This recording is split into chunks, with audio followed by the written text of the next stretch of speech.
Hello students, आप सभी का स्वागत है एक बार फिर से टुडेज क्लासेस में। अभी तक हमने पिछले क्लासेस में मोशन के बारे में पढ़ लिया था, उसके टाइप्स के बारे में पढ़ लिया था, साथ में डिस्टेंस, डिस्प्लेसमेंट, वेलोसिटी और स्पीड को पढ़ लिया था। ठीक है, तो आज हम उनके कुछ न्यूमेरिक्स को करने वाले हैं। ठीक है, तो सबसे पहले हम उन पीछे जो चीजें पढ़ी हुई हैं उनको फटाफट एक शॉर्ट 5 मिनट में रिवाइज कर लेते हैं, जिससे चीजें हमें समझने में और आसानी है। जो कुछ चीजें आप भूले होंगे वो भी चीजें आपको याद आ जाएंगी और हम न्यूमेरिक भी बड़ी आसानी से करने वाले हैं। ठीक है, तो चलिए स्टार्ट करते हैं। पीछे की चीजें एक बार फटाफट रिवाइज कर लो। तो हमने सबसे पहले लेक्चर में पढ़ा था मोशन। क्या पढ़ा था? मोशन। पढ़ा था कि नहीं पढ़ा था? हमने मोशन को बताया था बेटा कि इसको गति बोलते हैं। क्या बोलते हैं? गति बोलते हैं हिंदी में। याद है कि नहीं है? ठीक है, तो हम इसको गति बोलते थे। हमने इसको डिफाइन करते वक्त भी कुछ बताया था आपको। क्या बताया था बच्चा?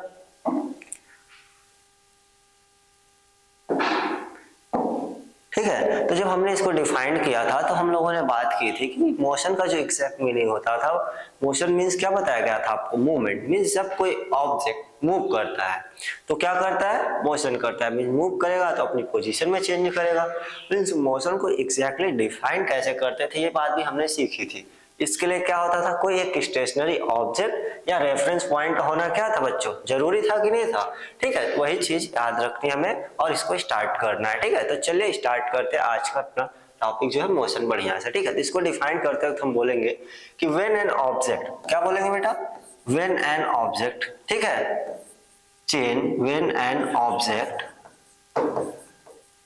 ठीक, चेंजेस इट्स पोजीशन, ठीक है, with respect to time and surrounding बोल दो या सम स्टेशनरी ऑब्जेक्ट बोल लोगे तब भी चलेगा। ठीक है, तो जब इतनी बात बोलेंगे विथ रिस्पेक्ट टू, एक minute, when an object change its position लिख लो। ठीक है, यहाँ पे इस बात को और अच्छे से कर लो। ठीक है, when change its position with respect to some stationary object, ठीक है,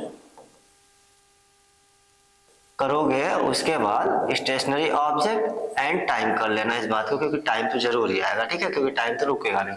तो हम उसे क्या बोलते थे? ऑब्जेक्ट मोशन करता था। इस बात को समझना है बच्चा। तो इसको ऐसे एग्जांपल से समझो कि जैसे मैंने पिछले भी क्लास में बोला था कि डॉट बना के बताया था, मैं फिर से इस चीज को ऐसे ही बता दूं।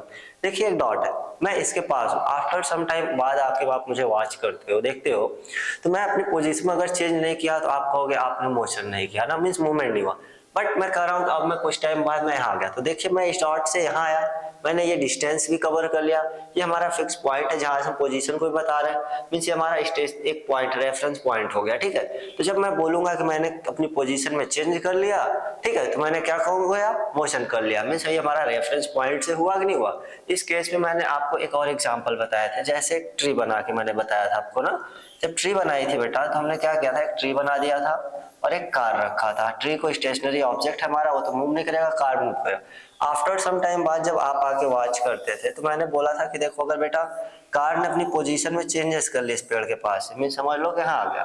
ठीक है, अपनी पोजीशन में चेंज कर लिया with respect to stationary object. Stationary object क्या है बेटा? है हमारा ट्री था। तो हमने बोला था कि कार ने क्या कर लिया? मोशन कर लिया। बट अगर कोई ऑब्जेक्ट अपनी पोजीशन में चेंज नहीं करता है with respect to stationary object and time also, तो हम उसे क्या बोलते थे बेटा? हमने बताया था उसको हम रेस्ट बोलते, क्योंकि आपने जितनी भी चीजें अपनी सराउंडिंग में देखी होगी वो आपको दो ही तरीके से दिखती है, या तो मूव करती हुई या एक जगह पे पड़ी हुई। तो जो एक जगह पे पड़ी हुई, जो मूव नहीं करती है, वो बोलते बेटा क्या है? रेस्ट में। मीन्स वो अपनी पोजीशन में चेंज नहीं करेगा with respect to time and some stationary object, आप बोल सकते हो। इसके बाद हमने टाइप्स ऑफ मोशन पढ़ा था, जिसमें हमने circular motion, rotational motion, vibratory motion पढ़ा था और साथ में लीनियर मोशन के बारे में पढ़ा था।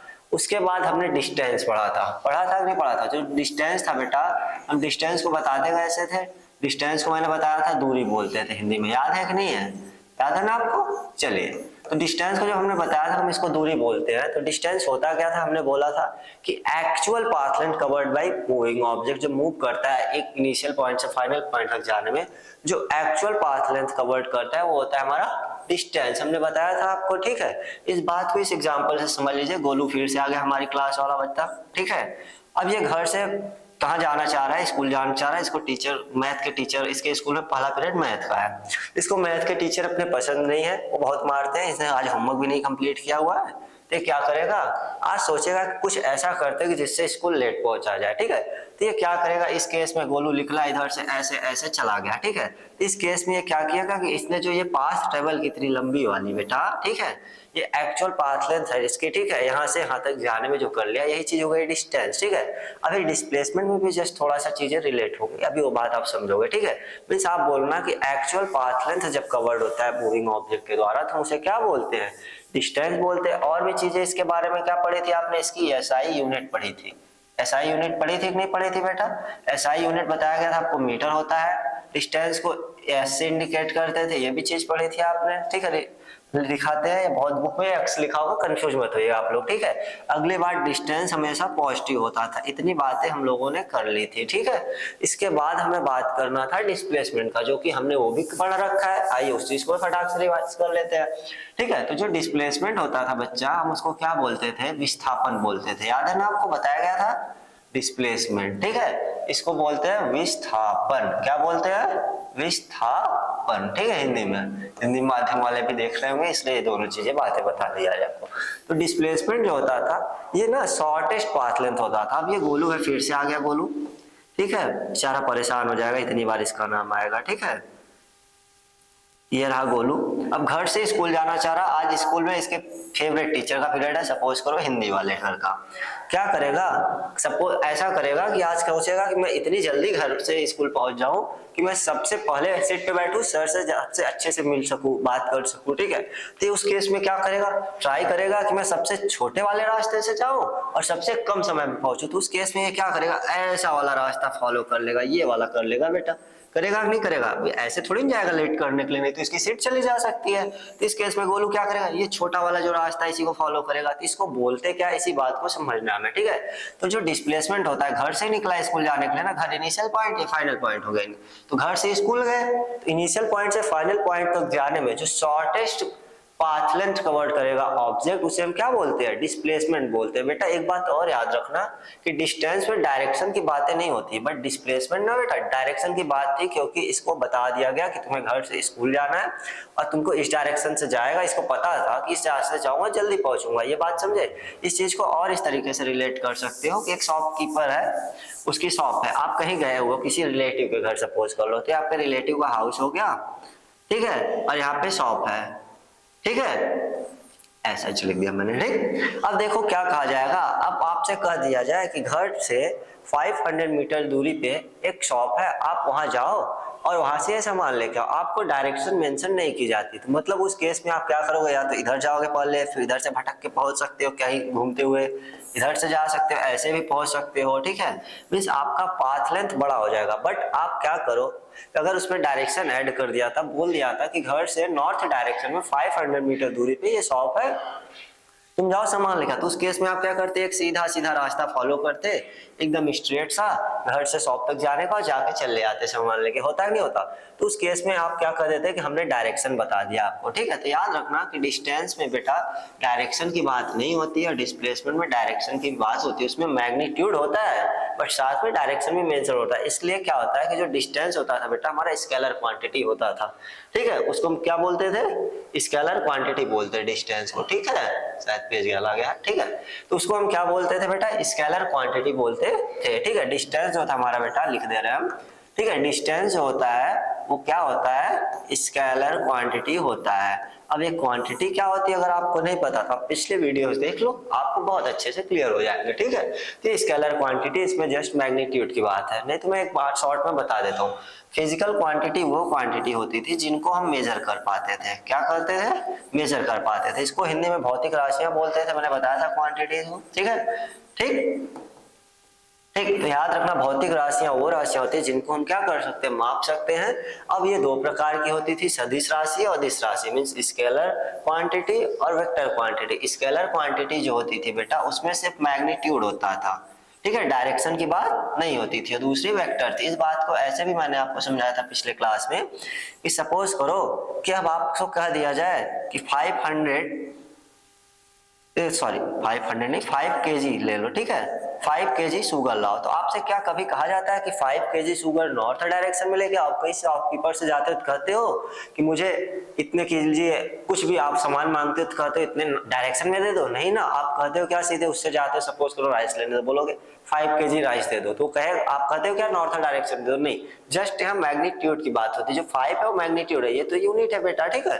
तो वेक्टर क्वांटिटी में क्या होता है कि डायरेक्शन की बात होती है। जैसे आपने कहा कि मैंने इस ऑब्जेक्ट पे फोर्स लगाया, अब किसी से करो तो कोई पूछेगा किस साइड लगाया, किधर किया तुमने, पुश किया या पुल किया, ठीक है, तो आप कहोगे मैंने सपोज कर दिया इस डायरेक्शन से लगा दिया आपने, तो यहाँ पे आपने बोला 500 न्यूटन का हमने फोर्स लगाया और ये डायरेक्शन भी बता दिया आपने, तो इस केस में ये क्या हो जाएगा, वेक्टर क्वांटिटी मींस मैग्नीट्यूड भी आ गया और ये डायरेक्शन भी आ गया बेटा, तो इसको हम बोलते हैं वेक्टर क्वांटिटी। दूसरी चीज, अब हमारी जो डिस्प्लेसमेंट थी ये भी एक वेक्टर क्वांटिटी होती है, क्योंकि अगर आपको पूरी जानकारी हो घर से स्कूल जाने के हर एक रास्ते के बारे में या शॉप तक जाने के, जो मैं एग्जांपल लिया था, तो आप उस केस में क्या करोगे, शॉर्टेस्ट पाथ लेंथ कवर करोगे, इनिशियल पॉइंट से फाइनल पॉइंट के बीच में आपको डायरेक्शन की भी जानकारी होगी, तभी आप प्रॉपर पहुंच पाओगे। तो मतलब उस केस में हमारा क्या होगा, वो डिस्प्लेसमेंट हो जाता है जब आपको मैग्नीट्यूड के साथ साथ डायरेक्शन दे दी जाती है। तो डिस्प्लेसमेंट क्या होता है, shortest path length covered by moving object, ठीक है, from initial point two final point तक जाने में जो शॉर्टेस्ट पाथ लेंथ करता है होता है। इसकी यूनिट जो होती है बेटा, इसकी भी एसआई यूनिट जो होती है मीटर होती है, ठीक है, इसको भी एम से लिखोगे। साथ में वेक्टर क्वांटिटी होती है, क्योंकि इसमें मैग्नीट्यूड के साथ साथ क्या होता है, डायरेक्शन होता है, और ये पॉजिटिव भी हो सकता है, नेगेटिव भी हो सकता है और जीरो भी होता है। पॉजिटिव कब होता था, नेगेटिव कब होता था, जीरो कब होता था, पिछले क्लासेस में बड़ी अच्छी से कराई गई है, ये बात याद रखना। मैं आपको जीरो का बता देता हूँ, ये बता देता हूँ, ये तो भैया एकदम आसान से आप देख लेना, समझ में आ जाएगा। इसको मैं फिर से बता देता हूँ एक बार फटाफट, ठीक है। तो जो नेगेटिव होता है बेटा, जब क्या होता है कि अपनी इनिशियल पोजीशन से ना उससे जब अपोजिट डायरेक्शन में आ जाता है, तो उस केस में हमारा डिस्प्लेसमेंट क्या हो जाता है, नेगेटिव हो जाता है। और जीरो कब होता था, जब इनिशियल पॉइंट ऑब्जेक्ट का और फाइनल पॉइंट दोनों क्या कर जाए, कोइंसाइड कर जाते थे, मींस एक ही हो जाते थे, मींस जहां से चले वहीं आ गए, उस केस में हम बोलते थे कि डिस्प्लेसमेंट जो होगा हमारा जीरो होता था। यहाँ तक हम लोगों ने कर लिया था, ठीक है बेटा। इसके बाद जब हम लोग आगे पहुंचे थे तो हम लोग बात किए थे कि स्पीड और वेलोसिटी की बात किए थे, ठीक है, और यूनिफॉर्म नॉन यूनिफॉर्म मोशन की बात हुई थी। तो याद रखिएगा कि यूनिफॉर्म मोशन क्या होता था, जब object equal distance equal interval of time में कवर करता था उसे हम बोलते थे वो यूनिफॉर्म मोशन कर रहा, इसका ग्राफ हमेशा स्ट्रेट सा बनता था। नॉन यूनिफॉर्म का क्या बताया था बेटा, कि इधर टाइम लिखते थे इधर हम लोग उसमें, और इधर क्या लिखते थे, डिस्टेंस लिखते थे ग्राफ बनाते वक्त, याद है कि नहीं है, यहाँ टाइम होता था, यहाँ डिस्टेंस होता था, इसमें भी इधर टाइम लेंगे और यहाँ भी क्या लेंगे, डिस्टेंस लेंगे बेटा, ठीक है। तो हम जब बोलेंगे कि इसका ग्राफ कैसे बनता था, इसका ग्राफ थोड़ा कर्व होता था, क्योंकि ऑब्जेक्ट अनइक्वल डिस्टेंस कवर करता था इक्वल इंटरवल ऑफ टाइम में। ये नॉन यूनिफॉर्म का हो जाएगा हमारा, और ये हो जाएगा बेटा हमारा यूनिफॉर्म का, ठीक है, याद रखना, ठीक है, ये नॉन यूनिफॉर्म का है, ठीक, तो ये नॉन यूनिफॉर्म मोशन का ग्राफ हमारा है, ठीक है। इसके बाद जस्ट हम थोड़ा सा आगे पहुंचे थे तो हमने स्पीड और वेलोसिटी पे चर्चा की थी अच्छे से। स्पीड को भी बताया गया था आपको, वेलोसिटी बताई गई थी। स्पीड को बोला गया था क्या होता है बेटा, हम इसको बोलते हैं चाल, क्या बोलते हैं, चाल। आपने बचपन में पढ़ा होगा, चाल बराबर दूरी बटे समय, छोटे क्लासेस में आपने पढ़ी होगी, चाल बराबर दूरी बटे समय, पढ़ा था कि नहीं पढ़ा था। तो ये इसी का फॉर्मूला था बेटा स्पीड निकालने का, बट इसको डिफाइन कैसे करते हैं ये बात हमें जाननी है, ठीक है। तो जो स्पीड होती है इसको बोलते हैं कि distance covered by moving object per unit time. Mean समझिए कि ये गोलू फिर से आ गया, ठीक है, घर से स्कूल जाना चाहता है, ठीक है, एक पॉइंट से दूसरे पॉइंट तक मान लीजिए बी तक जाना चाहता है। अब यहाँ से यहाँ तक की डिस्टेंस यक्स है और टाइम टी लगता है जाने में। तो जो ये डिस्टेंस चलने में जितना टाइम ले लिया, मतलब टोटल इसकी डिस्टेंस अपॉन टाइम कर देंगे बेटा, वो आ जाएगी हमारी क्या, स्पीड आएगी। मींस इतना दूरी चलने में जितना समय ले लिया गोलू की, वो हो जाएगी स्पीड, ठीक है। अब देखो क्या हो गया कि गोलू इधर जा रहा था, ठीक है, एक पॉइंट से दूसरे पॉइंट तक। अब देखो क्या होता है कि हम इसको डिफाइन कैसे करते हैं, distance covered by object per unit time होता था। इसमें क्या बेटा कहीं डिस्प्लेसमेंट बोला गया है, नहीं ना, मतलब इसमें डायरेक्शन की बात नहीं होगी। डिस्टेंस कवर्ड होता था बाय ऑब्जेक्ट, ठीक है, covered by moving object per unit time लिख सकते, इस बात को आप बताओगे, ठीक है। तो मतलब डिस्टेंस कवर्ड बाय ऑब्जेक्ट लिख लो या बॉडी, ठीक है, पर यूनिट टाइम या यूनिट टाइम में बहुत बुक में लिखा हुआ तो कंफ्यूज मत होना, ठीक है। पर यूनिट टाइम में मतलब जैसे मैंने डिस्टेंस एक्स ली थी, अब यूनिट टाइम लिया टी, मतलब छोटे छोटे इंटरवल्स में डिवाइड कर ले तो कोई दिक्कत नहीं है, ठीक है। तो स्पीड के बारे में मैंने और भी चीजें आपको बताई थी, ठीक है। ये तो डेफिनेशन थी। तो हमने बताया था कि स्पीड को बेटा v से रिप्रेजेंट करते हैं, याद है आपको? तो v इक्वल टू क्या लिखते थे, डिस्टेंस को s से और टाइम को t से, तो v इक्वल टू s/t होता था।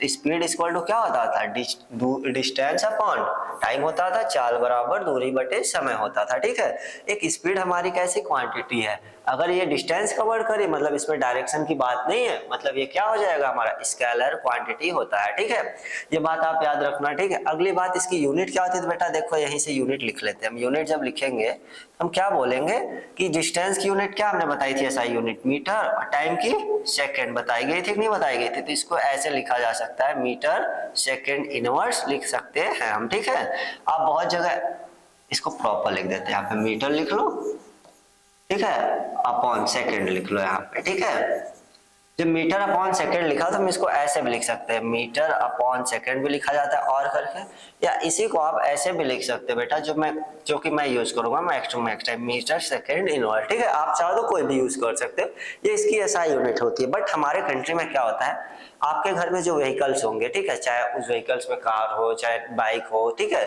या ट्रक ट्रैक्टर जो भी चीजें होगी, आप उसमें देखोगे क्या है कि आपने देखा होगा कि स्पीड किलोमीटर पर आवर में लिखा होगा। मतलब हमारे कंट्री में जनरली क्या होता है कि स्पीड को किलोमीटर पर आवर में बताया जाता है। ठीक है, जिसमें जैसे हमारी कार, स्कूटर, ट्रक, इन सबको आप ऐड कर सकते हो। ठीक है, अगली बात है कि किलोमीटर पर आवर में अगर हमें दिया हुआ है, हमारी एसआई यूनिट तो मीटर पर सेकंड होती है, अगर हमें न्यूमेरिक सॉल्व करते हो तो इसमें करना है तो हम कैसे करेंगे, ये बात जानना बहुत जरूरी है।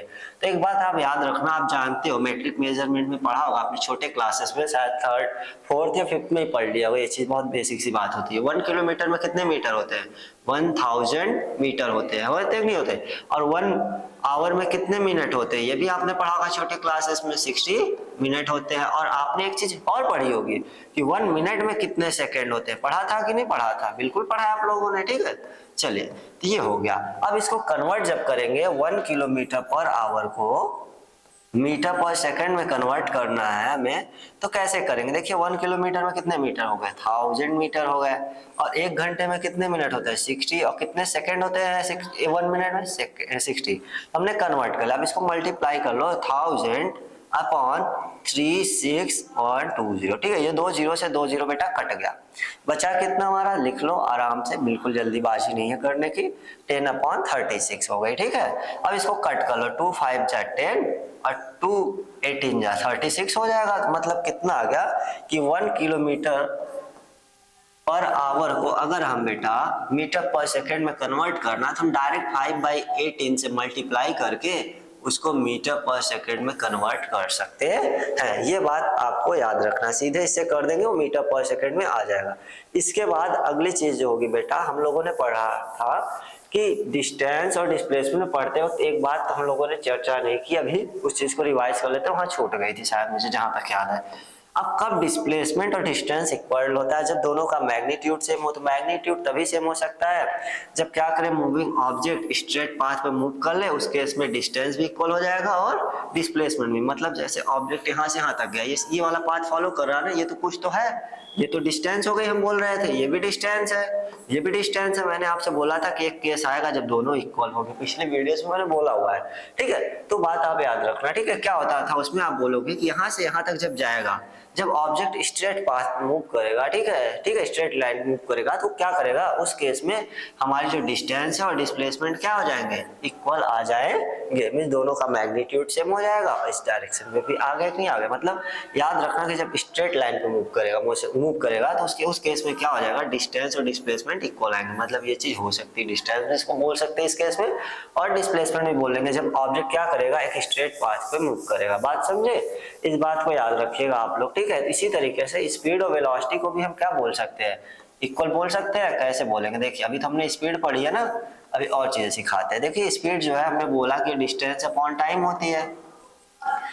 अभी आपने बोला कि डिस्टेंस और डिस्प्लेसमेंट इक्वल हो सकते हैं। ठीक है, और दूसरी चीज हमारी टॉपिक जो है वो वेलोसिटी है। क्या है, वेलोसिटी। वेलोसिटी भी क्या होती है, ये डिस्प्लेसमेंट अपॉन टाइम होता है बेटा। क्या होता है, डिस्प्लेसमेंट अपॉन टाइम, हम लिख दे तो हो जाएगी हमारी वेलोसिटी। ठीक है, अब अगली बात है कि ये स्पीड हो गई, वो वेलोसिटी है। वेलोसिटी को डिफाइन कैसे करेंगे, तो हम बोलेंगे कि displacement covered by object per unit time जो होगा डिस्प्लेसमेंट होगा, सॉरी वेलोसिटी होगी, ठीक है। अगली बात हम बोलेंगे दूसरा, हम ऐसे और डेफिनेशन बोल सकते हैं कि स्पीड विद डायरेक्शन। अगर हम स्पीड में डायरेक्शन की बात कर दे बेटा तो क्या हो जाएगा, वो हमारी हो जाएगी वेलोसिटी। याद रखिए वेलोसिटी एक वेक्टर क्वांटिटी होगी क्योंकि इसमें डायरेक्शन की बात है, इसलिए इसके ऊपर एरो लगा के पता है आपको बताया गया। डिस्प्लेसमेंट वेक्टर इसके ऊपर भी आप एरो लगा लो, टाइम टी, ये हो जाएगा इसका एक्सप्रेशन मैथमेटिकल वाला, मतलब ये हो जाएगा velocity equal to displacement upon time हो जाएगा, ठीक है। अब वेलोसिटी को हिंदी में वेग बोलते थे, ये भी याद रखना। वेग बराबर क्या हो जाएगा, विस्थापन बटे समय। हो सकता है नहीं हो सकता है, ये भी। इसकी यूनिट की बात करें तो इसकी भी एसआई यूनिट मीटर पर सेकेंड होती है, और इसको मीटर सेकेंड इनवर्स लिख सकते हैं बेटा, ठीक है। मीटर पर सेकेंड हो गया ये, और कर लो इसको मीटर सेकेंड इनवर्स आप लिख सकते हो, याद रखना, ठीक है। अगली बात हम बात करेंगे क्या स्पीड को हम वेलोसिटी बोल सकते हैं, हम बिल्कुल बोल लेंगे उस केस में जब ऑब्जेक्ट स्ट्रेट लाइन पर मूव करेगा, क्योंकि उस केस में डिस्टेंस भी इक्वल, डिस्टेंस और डिस्प्लेसमेंट क्या होते हैं, इक्वल होता है, तो उस केस में हो जाएगा। बात समझे।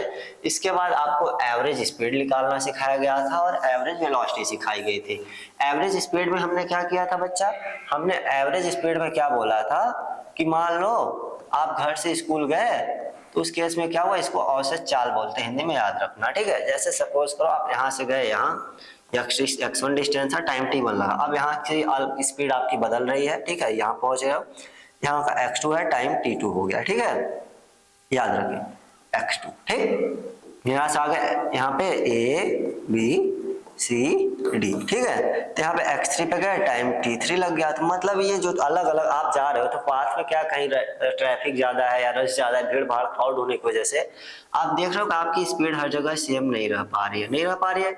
जैसे हमने यूनिफॉर्म मोशन को पढ़ा था उसी तरीके से सिमिलर हमने पिछले क्लासेस में यूनिफॉर्म स्पीड और नॉन यूनिफॉर्म स्पीड को भी बताया था, नहीं बताया था, और यूनिफॉर्म वेलोसिटी और नॉन यूनिफॉर्म वेलोसिटी को बताया गया था। तो वही चीज है, मींस इसकी यूनिफॉर्म नहीं रही। तो मतलब अगर हमें सब निकालना एवरेज तो हम कैसे निकालेंगे, टोटल डिस्टेंस कर लेंगे जितना चला है इसने, और अपॉन टोटल टाइम कर लेंगे बेटा। क्या करेंगे, total distance upon total time, कितना लिया इसने चलने में, हम बोल देंगे जब, कि हमारा हो जाएगा क्या बच्चा, हमारा हो जाने वाला है एवरेज स्पीड हो जाती है। बात याद रखिएगा आप लोग। इसके बाद हम लोगों ने क्या पढ़ा था, एवरेज वेलोसिटी पढ़ा था कि नहीं पढ़ा था। उसमें क्या बोल देंगे भैया कि इनिशियल वेलोसिटी और फाइनल वेलोसिटी अपॉन 2 कर देते थे, आ जाता था। मतलब उस चीज को हम कैसे डिफाइन करेंगे, इनिशियल वेलोसिटी क्या होती है, इस बात को भी ध्यान से सुन लीजिए। इनिशियल वेलोसिटी जो थी बच्चा, हम उसको बोलते थे प्रारंभिक वेग। क्या बोलते हैं हिंदी माध्यम वाले के लिए, क्या होगा ये, प्रारंभिक वेग होगा, इनिशियल वेलोसिटी, ठीक है। तो इनिशियल वेलोसिटी जो होती है ना, हम इसको बोलते हैं प्रारंभिक वेग। अब क्या होता है जब ऑब्जेक्ट, ठीक है, का जब स्टार्टिंग टाइम में मूव करना जब शुरू करता है तो उस टाइम में जो उसकी वेलोसिटी होती है इनिशियल टाइम पे, ठीक है, तो क्या होता है उसकी वेलोसिटी उस टाइम पे इनिशियल वेलोसिटी कहलाती है, इसको स्मॉल u से रिप्रेजेंट करते हैं। अब फाइनल वेलोसिटी क्या होती थी कि जो उसकी at the end of journey पे जो होती थी वेलोसिटी, एंड से जस्ट थोड़ा सा पहले, क्योंकि एंड हो जाएगा तो रेस्ट पे आ जाएगा, ठीक है। तो जो वो रुकने वाला था, समझ लो वही चीज कंडीशन, मतलब जैसे भी स्टार्ट किया उस टाइम जो वेलोसिटी थी वो इनिशियल, जब अब फाइनल क्या होगा, जब एंड करने वाला उसके at the end of journey पे बोल लो आप, ठीक है, तो हो जाएगी फाइनल वेलोसिटी। तो उसको क्या बोलते हैं बेटा, फाइनल वेलोसिटी को किससे रिप्रेजेंट करते हैं ये भी जान लो आप, ठीक है, क्योंकि काम आने वाला। इसको हम बोलते हैं प्रारंभिक वेग और इसको बोलते हैं अंतिम वेग, हिंदी माध्यम वालों के लिए भी चलता रहेगा, ठीक है, फाइनल वेलोसिटी, ठीक। तो फाइनल वेलोसिटी को हम बोलते हैं बेटा v से लिखते हैं, ठीक है। तो अगर हमें एवरेज वेलोसिटी निकालनी है, किसको निकालनी है, वेलोसिटी को v से लिखते हैं, एवरेज निकालने बेटा तो हम क्या करेंगे, u + v/2 कर लेंगे। बात समझे कि नहीं समझे, हम ऐसे निकालते हैं। बट एक ये तो हो गई हमारी एवरेज वेलोसिटी निकालने का कॉन्सेप्ट। बट याद रखना कि अभी एक चीज, दूसरी एक नई चीज मैं सिखा रहा हूँ आपको जो काफी इंपॉर्टेंट होती है, जो न्यूमेरिक्स में बहुत काम आएगी, आपको बहुत ज्यादा हेल्पफुल होगी। आपने अभी तक शायद मुझे लगता है कि वो चीज पढ़ी होगी बट उसको अच्छे से नहीं समझा होगा, ठीक है, पढ़ा तो कहीं कहीं तो होगा ही। सपोज करो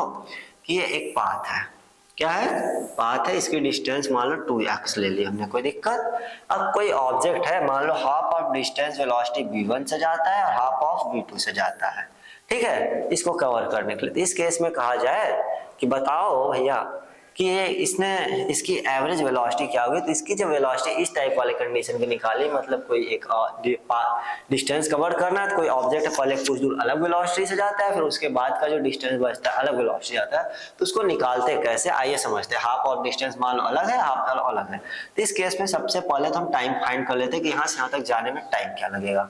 मान लो हमने टोटल डिस्टेंस को क्या सपोज कर लिया, इस केस में टोटल डिस्टेंस लिख रहे बेटा, मतलब समझ रहे हो, या तो डिस्प्लेसमेंट लिखे क्या कि वेलोसिटी। अब स्पीड और वेलोसिटी एक केस में इक्वल हो सकते हैं जब क्या हो, स्ट्रेट लाइन में मूव हो, तो इस केस में तो ऑब्जेक्ट समझ लो हमारे स्ट्रेट में मूव कर रहा है, तो दोनों चीज इक्वल है, तो मैं स्पीड या लिखूंगा वेलोसिटी, कंफ्यूज मत होना, ठीक है। अगर आप कर्व पाथ अलग अलग पाथ, शॉर्टेस्ट पाथ वगैरह करोगे, डिस्प्लेसमेंट वर्ड इंट्रोड्यूस करोगे, तब भी यही बात आएगी, ठीक है। मतलब हमें स्पीड लिख दे रहा ताकि आपका कंफ्यूजन ही खत्म रहे, ठीक है। तो एवरेज स्पीड निकालना है जब हमें ऑब्जेक्ट क्या करता है, हाफ ऑफ डिस्टेंस अलग वेलोसिटी से, हाफ ऑफ डिस्टेंस अलग वेलोसिटी से जाता है। तो इस केस में पहले हम टोटल डिस्प्लेसमेंट लिख लेते हैं, कितना है हमारा, यहाँ से कितना जाना है उसको, ठीक है। आप समझ लो वो कितना है हमारा 2s है, गिवन है क्या लिखे उस बात को, ठीक है। तो हम पहले टाइम फाइंड कर लेते हैं। टाइम कैसे फाइंड करते हैं, देखो बेटा, हम जानते थे v इक्वल टू क्या होता था, velocity equal to displacement upon time होता था बेटा। अगर हमें टाइम फाइंड करना है तो v इंटू टी हो जाएगा, ये हो जाएगा अपॉन इधर s हो जाएगा, तो टाइम होगा तो इधर ये मल्टीप्लाई में इक्वल टू के दूसरे साइड आएगा तो क्या हो जाएगा, ट्रांसपोज होगा कि नहीं होगा। आपने पढ़ा होगा मैथमेटिक्स में इस चीज को बड़े अच्छे से, ठीक है। तो चलिए t इक्वल टू क्या हो जाएगा, s बाई इधर मल्टीप्लाई में, तो इधर आके v, मतलब हमें डिस्टेंस जो है बेटा, मान लो ये अगर हमने हाफ है तो ये हमारा x होगा, ये भी x होगा, क्योंकि इक्वल आधा डिस्टेंस है, v1 वेलोसिटी से आधा v2 से, तो हमें डिस्प्लेसमेंट हो जाएगा हमारा, डिस्टेंस बोलो क्योंकि स्ट्रेट पाथ में, ठीक है। इसको कवर करा s बाई v है, तो हम पहले पुट कर लेते हैं। तो मान लेते हैं पहला जो केस है t1 लगता है उसको v1 वेलोसिटी जाने में, तो उस केस में क्या आ जाएगा, x अपॉन क्या आएगा बेटा, इरेज कर लो, ठीक है, x अपॉन सॉरी t नहीं, x अपॉन v1 हो जाएगा बेटा, और t2 हो जो, ठीक है। दूसरा ट्रेवल करने में कितना लगेगा, x अपॉन v2 हो जाएगा। तो टोटल टाइम कितना लगा यहाँ से यहाँ तक जाने में फाइंड कर ले तो हमें पता चल जाएगा। तो t इक्वल टू क्या करेंगे, t1 प्लस t2 करेंगे बेटा। तो t1 की वैल्यू कितनी है, x अपॉन v1 है, और इसकी वैल्यू x अपॉन v2 है। कोई दिक्कत है आपको, बोलो नहीं ना। चलो अच्छा, अब अगर हम एवरेज वेलोसिटी निकालते हैं तो क्या करते हैं, total distance upon total time करते हैं, नहीं करते हैं। अब देखिए इसकी जो एवरेज वेलोसिटी हो जाएगी, ठीक है, ठीक, एवरेज वेलोसिटी जो होगी इस केस में बेटा वो हो जाएगी 2x अपॉन टोटल टाइम कितना लगा है, t1 प्लस t2, मतलब t लिख दे रहा है तो इसकी वैल्यू पुट कर दो, 2x upon x upon v1 और प्लस x अपॉन v2। कोई दिक्कत बच्चा नहीं ना। इस चीज को इधर और कर लेते हैं, ठीक है। अब हम क्या करेंगे, यहाँ नीचे से x कॉमन कर लेते हैं, तो क्या हो जाएगा, इधर कर लेते हैं इक्वल लिख के 2x अपॉन, यहाँ x कॉमन कर लेंगे, क्या आ जाएगा 1 upon v1 plus 1 upon v2 आ जाएगा। ये x है तो x कैंसिल हो गया बेटा, हो गया कि नहीं हो गया। अब क्या बचा हमारा, 2 अपॉन 1 अपॉन v1 और प्लस 1 अपॉन v2, हुआ कि नहीं हुआ। अब देखिए क्या होगा यहाँ पे, अब हम इन दोनों का एलसीएम ले लेते हैं, ठीक है, किधर लिखे, ठीक है। चलिए इसको यहाँ पे दूसरा पेज ऐड कर लेते हैं, ठीक है। तो हमारा क्या आया था बेटा अभी तक, 2 अपॉन 1 अपॉन v1 है और प्लस 1 अपॉन v2 है कि नहीं है। अब हम क्या करेंगे, फटाफट इनका एलसीएम ले लो बेटा। 2 अपॉन क्या आ जाएगा, यहाँ पे आ जाएगा v1 और v2 आ जाएगा, यहाँ पे सॉल्व करोगे v1 प्लस v2 आना है, ठीक है। ऑर्डर चेंज करके पहले v2 है फिर ना, तो एडिशन केस में हम ऑर्डर चेंज प्रॉपर्टी, जिसको आपने कम्यूटेटिव लॉ में पढ़ा होगा, एडिशन के लिए a प्लस b लिखो या b प्लस a लिखो, बात क्या होती है, एक ही होती है कि नहीं होती, तो वो वही बात हो गई, ठीक है। आपने ऑर्डर चेंज प्रॉपर्टी में, तो यहाँ पे हमने लिख लिया। अब एक बात बताओ, अगर a अपॉन b होता है, whole upon c upon d होता है, तो क्या होता है बेटा, इसका मल्टीप्लाई यहाँ होता है, इसका यहाँ पे होता है। तो इस केस में देखो यहाँ से सबसे नीचे कहाँ चला जाएगा, सबसे ऊपर चला जाएगा, क्योंकि इसकी अपॉन 1 लिख सकते हो आप, ठीक है। तो यहाँ से क्या आ जाएगा, 2v1 v2 upon v1 plus v2 आएगा। बात समझे कि नहीं समझे आप, ठीक है। तो हमारी हो जाएगी एवरेज वेलोसिटी किस केस में, जब ऑब्जेक्ट क्या करेगा, हाफ ऑफ डिस्टेंस अलग वेलोसिटी से चलेगा, या डिस्प्लेसमेंट बोले, ठीक है, या हाफ ऑफ डिस्प्लेसमेंट जो अलग वेलोसिटी से कवर करेगा, तो उस केस में हमारी एवरेज वेलोसिटी का फॉर्मूला ये, हम इसका यूज करके एवरेज वेलोसिटी फाइंड करते बेटा, याद रखना आप लोग, ठीक है। अब इसके बाद हम कुछ न्यूमेरिक्स को डिस्कस करेंगे और आज की क्लास को एंड करेंगे। बाकी की आगे की चीजें जो होंगी, ऑसिलरेशन और भी न्यूमेरिक्स जो होंगे, वो ऑसिलरेशन और इक्वेशन ऑफ मोशन कंप्लीट करने के के बाद लास्ट के 2 क्लासेस आपके बस न्यूमेरिकल के लिए जाएंगे, तो आप उसको जरूर अटेंड करिए, वो आपके लिए और भी ज्यादा हेल्पफुल होने वाले। ठीक है, तो चलिए आज का जो पहला न्यूमेरिकल है हमारा क्या है, ये रहा। ठीक है, इसको सॉल्व कैसे करेंगे, देखिए क्या बोला है, कलर चेंज कर लेते हैं, ये तो दिखेगा नहीं। ठीक है, रेड ले लेते हैं। ठीक, तो देखिए इसने क्या बोला है, a particle is moving in a circle of diameter 5 meter है। अब आप मुझे बताओ, आपने जब सर्कल पढ़ा था मैथमेटिक्स में, तो आपने बोला था कि जो डायमीटर होता है, डायमीटर होता है सर्कल का, वो क्या होता है, 2 टाइम होता है नहीं रेडियस का, मतलब 2 टाइम रेडियस हो जाएगा, 2 आर के इक्वल होता था हमारा, होता था कि नहीं होता था। मतलब एक बात तो समझ में आ गई, अगर हमें डायमीटर दिया तो अगर हम रेडियस फाइंड कर ले, और आगे भी क्या बोला है, calculate the distance covered by the covered and the displacement when it complete 3 revolution. मतलब इसने 1 रिवॉल्यूशन में नहीं डिस्टेंस पूछा है। सपोज करो कि एक सर्कुलर फील्ड है, ठीक है, अब मैं इस पे दौड़ना शुरू करता हूँ, मैं ही ले लेता हूँ, बहुत बार गोलू दौड़ लिया। ठीक है, अब मैंने एक बार दौड़ा, याद आ, दूसरी बार दौड़ा, तीसरी बार दौड़ा, अब मेरी क्या टोटल डिस्टेंस होगी, मैंने दौड़ा कितना, दौड़ा पूरा सपोज करो 500 मीटर का क्या था, मेरा एक सर्कुलर ट्रैक है, मैं उस पर दौड़ रहा हूँ, मैंने उसके 3 रिवॉल्यूशन किया, तो आप कह दोगे सीधे सीधे सर, ठीक है, आप इतने डिस्टेंस भाग लिए। तो बट अब देखो यहाँ पे हमें देखो क्या बोल दिया, हमें सीधे सीधे तो डिस्टेंस दे नहीं दिए कितनी है, हमें फाइंड करनी पड़ेगी 1 की कितनी है, हमें थोड़ी सी क्वेश्चन में चालाकी कर दी, इसने डायमीटर बोल दिया, अगर रेडियस देता तो और आसान होती हमारे लिए, कोई बात नहीं, कर देते हैं। ठीक है, बहुत आसान सा होता है। तो देखो रेडियस क्या हो जाएगा बेटा, यहाँ से r इक्वल टू क्या हो जाएगा, डायमीटर अपॉन क्या आ जाएगा, 2 हो जाएगा कि नहीं होगा, बोलिए बिल्कुल हो जाएगा, क्योंकि इधर ये मल्टीप्लाई में है 2, तो इधर आके क्या हो जाएगा, ट्रांसपोज होगा, डिवाइड हो जाएगा। ठीक है, डायमीटर अपॉन 2। तो देखिए डायमीटर कितना गिवन था हमें, 5 मीटर गिवन है कि नहीं है, क्या लिख दीजिए 5 मीटर, सॉरी 5/2 कर लीजिए। ठीक है, 5/2 मीटर आ गया हमारा क्या, रेडियस आ गया। एक चीज तो हमने फाइंड कर ली। अब हम जानते हैं कि सर्कल, अगर सर्कुलर ट्रैक है मतलब ये सर्कल है, अब सर्कल का क्या होता है, सरकमफ्रेंस उसकी क्या होती है, पाथ लेंथ होती है, पूरी कितनी लेंथ है उसकी, होती नहीं होती। तो अगर हम इसका सरकमफ्रेंस लिखे, ठीक है, तो सरकमफ्रेंस क्या होता है सर्कल का, बताइए, सरकमफ्रेंस क्या होता है बेटा, बताओगे तो आप कहोगे 2πr होता है, हम जानते हैं। ठीक है, अब क्या होगा, बहुत सारे बुक में इसको पाई को ही रहने देगा, इसको 2r कर देगा, इसी को d लिख सकता है, तो आप कंफ्यूज मत होना, सीधे सीधे। मैं यहाँ पे इतना ज्यादा कॉम्प्लिकेटेड नहीं बनाना चाहता, इसलिए मैंने आराम से पहले r फाइंड कर लिया, उसके बाद सोल्यूशन करना स्टार्ट करें, क्योंकि ज्यादा दिक्कत नहीं होनी चाहिए ना, हर टाइप के बच्चे देखते हैं इस वीडियो को। ठीक है, 2 इंटू पाई की वैल्यू हम जानते हैं कितनी होती है, 22/7 होती है, और r की वैल्यू हमने 5/2 फाइंड कर रखी है। ये 2 से 2 क्या हो जाएगा बेटा, कैंसिल हो गया, बचा कितना, 22 5 जा कितना होता है, मल्टीप्लाई करके देख लो, बिल्कुल रिस्क नहीं लेना हमें। ठीक है, चलो 2 5 जा 10, 0 1 कैरी, 2 5 जा 10 और 1 11, कितना है बच्चा 110, 110 अपॉन 7 आ गया हमारा क्या, मीटर। मतलब अगर एक बार सर्कुलर ट्रैक का चक्कर लगा रहे तो इतने मीटर डिस्टेंस कवर्ड हो रहा, तो 3 रिवॉल्यूशन में कितना होगा बेटा। ठीक है, तो इन 3 रिवॉल्यूशन में निकाल लें, इन 3 रिवॉल्यूशन चक्कर लगाने में तो क्या करना होगा, जो ये है इसी में हमें क्या करना होगा, सरकमफ्रेंस में 3 इंटू 2πr हो जाएगा हमारा, क्योंकि सरकमफ्रेंस तो वही है बेटा। तो ठीक है, तो जब 3 करेंगे इंटू 2πr की वैल्यू हमने अभी अभी फाइंड कर ली, क्योंकि एक बार ये सर्कल का सरकमफ्रेंस है, तो 110 अपॉन 7 आ गया, कितना आ जाएगा बच्चा, कर लो यहाँ पे। ठीक है, 330/7 है। अब क्या डिवाइड भी करके दिखाना पड़ेगा कि कर लोगे आप लोग। ठीक है, तो आप जब डिवाइड करोगे तो कर देते हैं, इस बात को भी समझाई देते हैं आपको। ठीक है, 330 और यहाँ पे आप 7 से भाग करोगे, 7 4 जा कितना होगा 28, बचा कितना 50, 7 7 जा 49, अब बच्चा 1 डेसिमल लगा ले क्योंकि ये छोटा 0, 7 1 जा 7 3, अब ये आगे आगा तो हम इतना लिख दे रहे हैं, आप आगे की चीजें कर डालना। ठीक है, बस यही चीज है, कुछ नहीं। ठीक है, तो कितना आ गया 47.1 मीटर मैंने लिख दिया, कोई दिक्कत, मतलब इतना डिस्टेंस इसने क्या कर लिया, कवर कर लिया। बट कह रहा है आगे, अब इसका क्या है, डिस्प्लेसमेंट भी बताओ बेटा। आपको अभी अभी पढ़ाते वक्त बताया गया था कि अगर इनिशियल पॉइंट ऑब्जेक्ट का और फाइनल पॉइंट जो होता है कोइंसाइड कर जाए, मींस ये सर्कुलर ट्रैक था, इस बात को और अच्छे से समझो। यहाँ पे ये एक सर्कुलर ट्रैक था, ठीक है, मैं यहीं से दौड़ना शुरू किया, एक चक्कर लगाया, दूसरा चक्कर लगा लिया, ठीक है, फिर तीसरा चक्कर लगा लेता हूँ, ठीक है, तो मैं फिर यहीं आ गया, जहां से चला था वहीं आ गया। इनिशियल पॉइंट और फाइनल पॉइंट कोइंसाइड कर जाते अगर, ठीक है, तो उस केस में क्या होता है बेटा, हमारा डिस्प्लेसमेंट क्या होता था, 0। तो इस केस में डिस्प्लेसमेंट क्या आने वाला है, 0।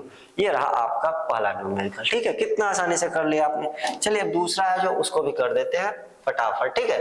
अब देखिए क्या बोल रहा है, a body travel a distance of 15 meter from A to B, फिर बी से पर 90 डिग्री पे साइड ऊपर की तरफ जा रहा है, 20 मीटर बोला हुआ है, तो हमें क्या कैलकुलेट करना है, डिस्टेंस। अब आप बताओ डिस्टेंस क्या होगा, शॉर्टेस्ट भी हो सकता है, कब, जब ऑब्जेक्ट स्ट्रेट लाइन मूव करे, तो क्या स्ट्रेट कर रहा, नहीं भैया, मतलब इस केस में तो डिस्टेंस शॉर्टेस्ट नहीं आएगा, डिस्टेंस और डिस्प्लेसमेंट इक्वल नहीं आ सकते, अलग अलग आएंगे। ये बात तो देखते ही आइडिया लग गई, इतनी तो कॉमन सेंस की बात है बेटा, इतना लगा लिया करो आप लोग, ठीक है। तो इस केस में डिस्टेंस कितना होगा, देखो ऑब्जेक्ट कहां से किधर चला है, ए से बी गया है, पहले गया है कि नहीं गया है, तो पहले ए से बी गया है तो ए बी लिख लो, वहां तक के डिस्टेंस, और फिर बी से सी गया है बेटा, तो ए से बी का डिस्टेंस कितना दिया हुआ है, 15 मीटर, कितना दिया हुआ है, 15 मीटर, और बी से सी का दिया हुआ है 20 मीटर, ठीक है। तो देखिए जब हम इसको ऐड करेंगे 35 मीटर हमारा टोटल आ जाएगा क्या, डिस्टेंस। बट डिस्प्लेसमेंट इस केस में क्या होगा, अब इसने बोला 90 डिग्री, यहाँ तो एक राइट एंगल बन रहा है।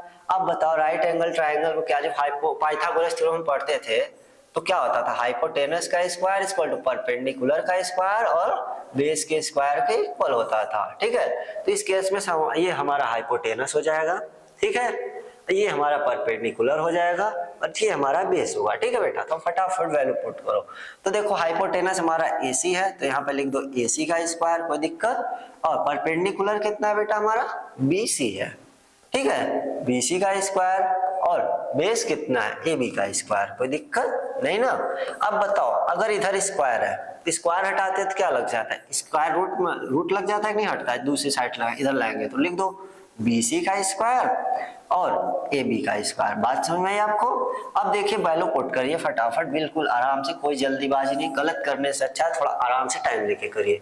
BC की जो वैल्यू है क्या है बेटा, यहाँ पे हमारी 20 है, तो 20 का स्क्वायर लिख लीजिए, ठीक है, और इसकी वैल्यू 15 है AB की, ठीक है, 15 कर लीजिए। अब जब सॉल्व करेंगे बेटा हम इस बात को, तो क्या आएगा, देखिए 20 का स्क्वायर कितना होता है, आप सभी को पता है, आप लोगों ने पढ़ा था कि 1 का स्क्वायर क्या होता है, मैं इधर लिखता हूँ, ठीक है, 1 का स्क्वायर, जगह कम पड़ी, इधर से लिख दे रहा हूँ, 1 का स्क्वायर क्या आता था 1, 2 का स्क्वायर 4 आता था। इस तरीके से आपने स्क्वायर पढ़े थे, तो 20 का स्क्वायर आपने पढ़ा था कितना आता है, 400 होता है कि नहीं होता है, आपने छोटी क्लासेस पढ़ा था ना, क्लास 7th में पढ़ लिया होगा आपने जब वहां पे पढ़ रहे होगे, ठीक है। तो ये सारी बातें वहीं पे आपने सीखी हुई 6 या 7th में। तो 20 का स्क्वायर कितना होता है, 400 होता है, ठीक है, और 15 का स्क्वायर कितना होता है, 225। जब इनका सम करोगे बेटा तो आ जाएगा क्या, मैं इधर लिख दे रहा हूँ, ठीक है, कंफ्यूज मत होना, बिल्कुल मैं सेपरेट कर दे रहा हूँ ऊपर वाले को यहाँ से, ठीक है। तो क्या आ जाएगा, √625। अब ये भी किसी नंबर का स्क्वायर होता है क्या, हाँ बिल्कुल होता है, वो नंबर है 25, मीन्स 25 मीटर हमारा इस केस में क्या आ जाएगा, डिस्प्लेसमेंट, मतलब यही हमारा डिस्प्लेसमेंट है 25 मीटर। बात समझे नहीं बच्चा, ये हो गया आपका दूसरा क्वेश्चन। देखिए कितना आसान था ना। चलिए अब इसके बाद वाला करते हैं, ठीक है, इसके बाद वाला ये रहा हमारा, ठीक है, ये भी एकदम आसान सा है, ठीक है। इसको करेंगे तो हम कैसे करेंगे, देखिए बोला है, अब कोई बॉडी है, इसमें देखिए सबसे बड़ी गलती है टेक्निकल टीम की, उन लोगों ने डायरेक्शन ही नहीं मेंशन किया, किसी साइड से मूव करा दे रहे हैं, ठीक है। मान लीजिए हम इसको इधर से करा ले रहे हैं, ठीक है, ए से बी ले जा रहा है, बी से सी, और सी से डी, और डी से ए ला रहा है, ऐसा चलेगा, ठीक है, तो अच्छा रहेगा, ठीक है। हम बोल रहे हैं अब body moving in a square. अब स्क्वायर क्या होता है, आपने क्वाड्रिलैटरल्स तो पढ़े होंगे ना, क्वाड्रिलैटरल का टाइप में स्क्वायर भी पढ़ा होगा। स्क्वायर वो होता है जिसकी क्या होती है, साइड्स इक्वल लेंथ की होती है, ठीक है, और यहाँ पे 90 डिग्री का एंगल बनता था, याद आ रहा है नहीं आ रहा, मतलब जितनी लेंथ ये उतनी ये और इतनी ये होती थी। तो स्क्वायर यही होता था जिसके चारों साइड्स क्या होती थी, लेंथ आपस में इक्वल होती थी, ठीक है। तो हम क्या बोलेंगे, अ बॉडी मूविंग, ठीक है, इन ए स्क्वायर साइड ऑफ 10 मीटर है, तो समझ लीजिए बना दे रहा है, ये एक स्क्वायर साइड है जिसकी लेंथ कितनी है, 10 है, ये 10 है तो ये भी 10 होगा, क्योंकि स्क्वायर है तो ये भी 10 होगा, बिल्कुल होगा कि नहीं होगा, ये तो 10 लिखा होगा, ठीक है, ठीक। तो calculate distance and displacement following cases, मान लीजिए केस बेस्ड दे दिया हमें, 3 केसेस दिए, इन केस में हमें डिस्टेंस बताना है, डिस्प्लेसमेंट बताना है। अब ये पॉइंट ए है और ये पॉइंट बी है, सबसे पहले का फ्रॉम ए टू बी। अब बताओ ए से बी जा रहा तो एकदम स्ट्रेट पाथ पे गया हुआ है, मतलब इस केस में हमारा डिस्टेंस और डिस्प्लेसमेंट क्या होगा, इक्वल होगा। मतलब इस केस में केस 1 में लिख लो, केस 1 जो है इस केस में हमारा डिस्टेंस और डिस्प्लेसमेंट क्या हो जाएंगे, इक्वल होंगे कि नहीं होंगे, होंगे।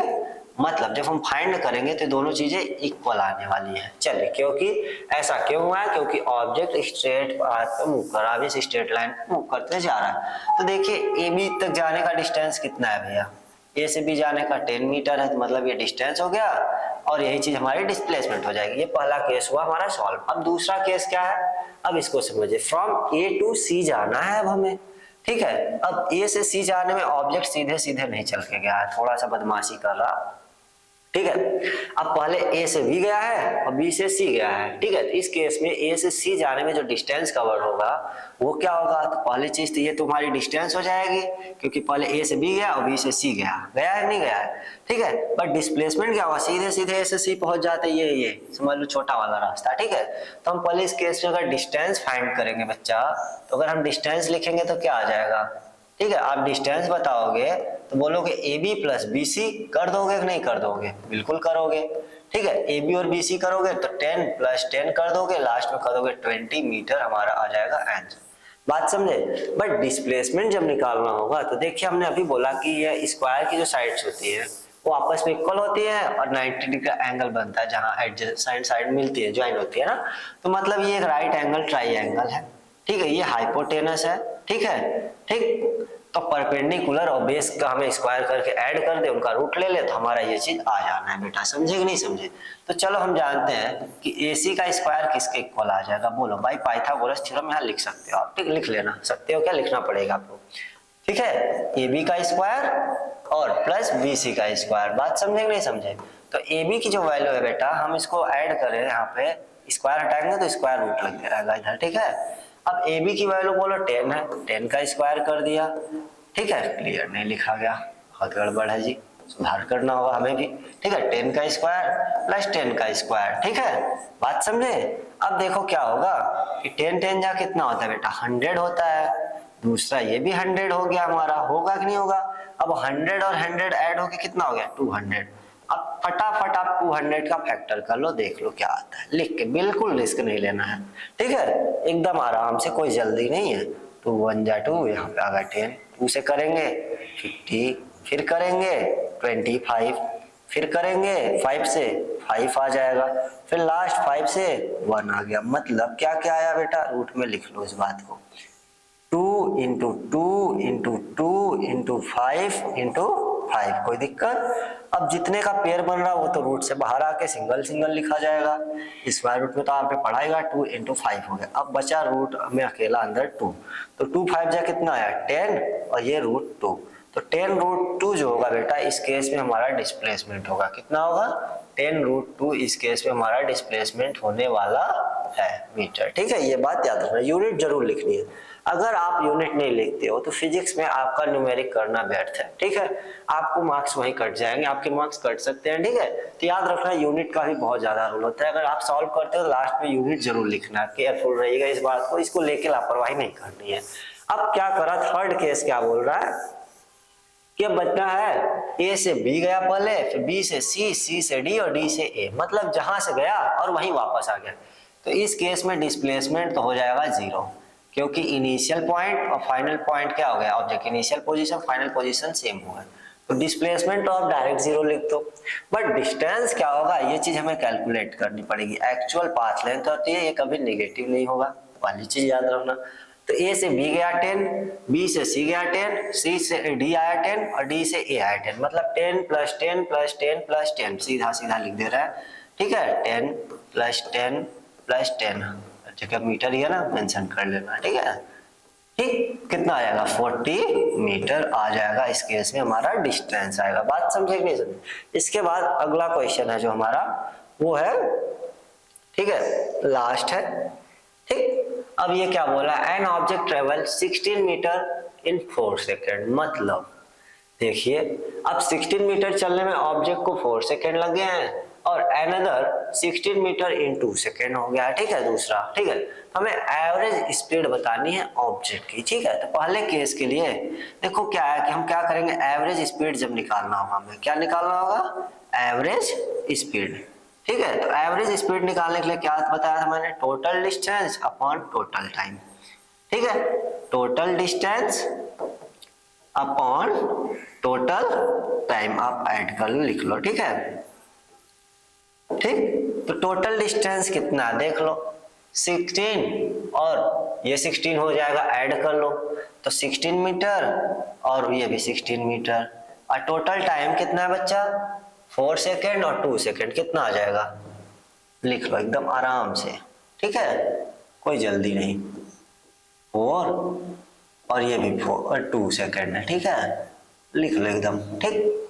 अब क्या आ जाएगा, तो 32 मीटर और ये कितना आ गया, 6 सेकेंड हो गया। चलो इसको लास्ट में भी यूनिट लिखो, कोई दिक्कत नहीं, ठीक है। तो अब जब डिवाइड करोगे बेटा आप तो क्या आएगा, ठीक है, यहाँ लिख लो 32/6, ठीक है। जब डिवाइड करोगे तो यहाँ डिवाइड करके देख लो आप, बिल्कुल रिस्क नहीं लेना है, गलत करना नहीं है, क्योंकि प्रैक्टिस टाइम ही गलती होगी तो बेटा लास्ट में तो आप जरूर गलती करोगे। प्रैक्टिस बहुत केयरफुल होके करते हैं। 6 5 30 आ गया बेटा, 2 कैरी बचा, अब डेसिमल लगाएंगे, यहाँ 0, 6 3 18, फिर बच गया 2, फिर डेसिमल लगा है और 0 लगा सकते हैं, 6 3 18, मतलब इस तरीके से आता रहेगा। हम क्या लिख दे रहे हैं, 5.33 लिख दिया, अभी तो आएगा, ठीक है। अब क्या फाइंड करते, स्पीड था ना बेटा, तो यूनिट स्पीड की क्या होती है, मीटर पर सेकेंड, या इसी को ये भी लिख सकते हैं 5.33 मीटर सेकेंड इनवर्स, ऐसे भी यूनिट को लिख सकते हैं। मैंने आपसे बोला था ना कि ये रही आज की क्लास की पूरी टॉपिक्स। अगले क्लास में हम एक्सीलरेशन उसके टाइप्स को करेंगे, इक्वेशन ऑफ मोशन को, और फिर उसके बाद की जो 2 क्लासेस होने वाली हैं जिसमें हम सारे न्यूमेरिक्स को डिस्कस करेंगे, चाहे वो एकेडमिक्स में एग्जाम के हो या कॉम्पिटिटिव वाले, सबको करेंगे अच्छे से, ठीक है। तो आप अगले क्लास को जरूर देखिएगा और पीछे की भी क्लासेस को देखते रहिए, अपने कॉन्सेप्ट को क्लियर कर लीजिएगा, ठीक है। तब तक के लिए धन्यवाद।